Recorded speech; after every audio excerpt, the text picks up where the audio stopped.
Daily taste the daily.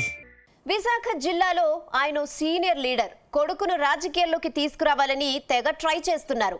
వీలైతే వచ్చే ఎన్నికల్లో తన నియోజకవర్గం నుంచే పోటీ చేయించాలని భావిస్తున్నారు. ఇప్పుడు ఆయన ప్లాన్ బి కూడా రెడీ చేసుకున్నారా? ఆయన ప్లాన్ తెలిసి కూటమి నేతలే షాక్ అవుతున్నారా? అసలు విశాఖ జిల్లా రాజకీయాల్లో కాక రేపుతున్న ఆ నేత ఎవరు?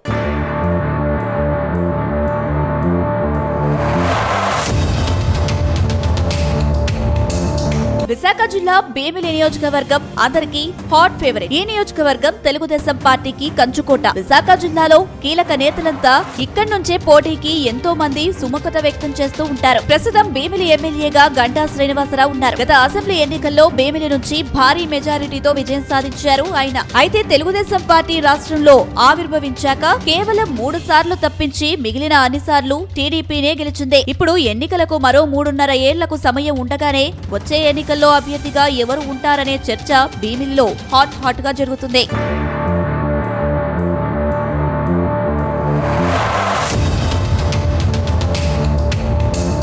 ప్రస్తుతం విశాఖ జిల్లా టీడీపీలో గంటా శ్రీనివాసరావు సీనియర్ లీడర్. కొద్ది రోజులుగా పార్టీ హైకమాండ్ తీరుపై తీవ్ర అసంతృప్తితో ఉన్నారు. రాష్ట్రంలో కూటమి పార్టీ అధికారంలోకి వచ్చి 2 ఏళ్లు కావస్తుంది. అయినా మంత్రి పదవి మాత్రం దక్కడం లేదు. దాంతో వచ్చే ఎన్నికల్లో తమ కుమారుడు రవితేజను ఎమ్మెల్యే అభ్యర్థిగా బరిలో దింపుతారని ప్రచారం సాగుతుంది. ఈ నేపథ్యంలో గంటా శ్రీనివాసరావు చేసిన ఓ కామెంట్ ఇప్పుడు చర్చనీయాంశంగా మారింది. అయితే వచ్చే ఎన్నికల్లో తాను విశాఖ ఎంపీగా పోటీ చేస్తానని గంటా శ్రీనివాసరావు అంటున్నారు. ఎందుకంటే విశాఖ ఎంపీ శ్రీభరత్ భీమిలి నుంచి పోటీ చేస్తారని చాలా రోజులుగా ప్రచారం సాగుతుంది. ఇక 2029 ఎన్నికల్లోనూ తిరిగి కూటమి సర్కార్ అధికారంలోకి వస్తే శ్రీభరత్ కు మంత్రి పదవి దక్కే అవకాశం ఉందని తెలుస్తుంది. అందుకే తాను విశాఖ ఎంపీగా పోటీ చేస్తానని గంటా శ్రీనివాసరావు ప్రతిపాదన పెట్టారని ప్రచారం సాగుతుంది.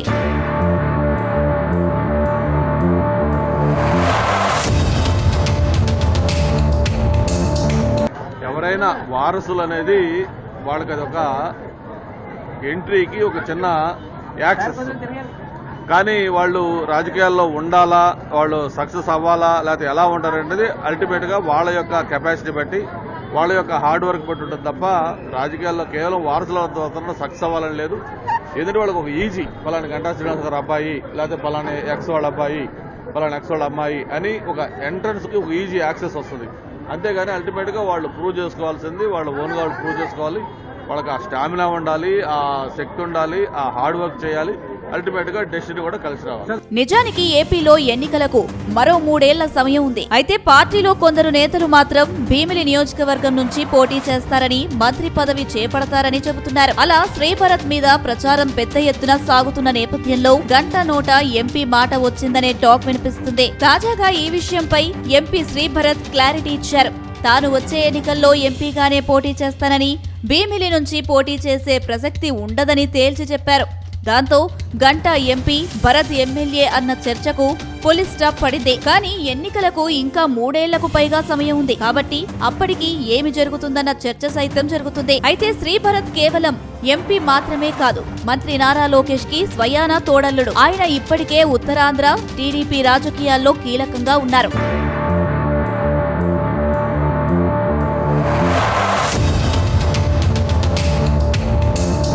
మొత్తం మీద ఎంపీ శ్రీభరత్ సేవలు రాష్ట్రానికి అవసరం అనుకున్నప్పుడు ఎమ్మెల్యేగా పోటీ చేయించే అవకాశాలు ఉన్నాయనే ప్రచారం సైతం జరుగుతోంది. అదే కనుక జరిగితే గంటా తన రాజకీయ విరమణను పక్కన పెట్టి భరత్ వదిలేసిన ఎంపీ సీటులో పోటీకి దిగుతారని అంటున్నారు. ఏది ఏమైనా ఎమ్మెల్యే గంటా శ్రీనివాస్ అన్ని విధాలుగా ప్లాన్ బి కూడా రెడీ చేసుకున్నారని అంటున్నారు. అయితే ఎవరికి ఎక్కడ ఎంపీ, ఎమ్మెల్యే టికెట్లు ఇవ్వాలన్నది హైకమాండ్ ఇష్టం కాబట్టి దాని గురించి ఇప్పుడే చర్చ టూ ఎర్లీ అవుతుందని పార్టీ నేతలు చెబుతున్నారు.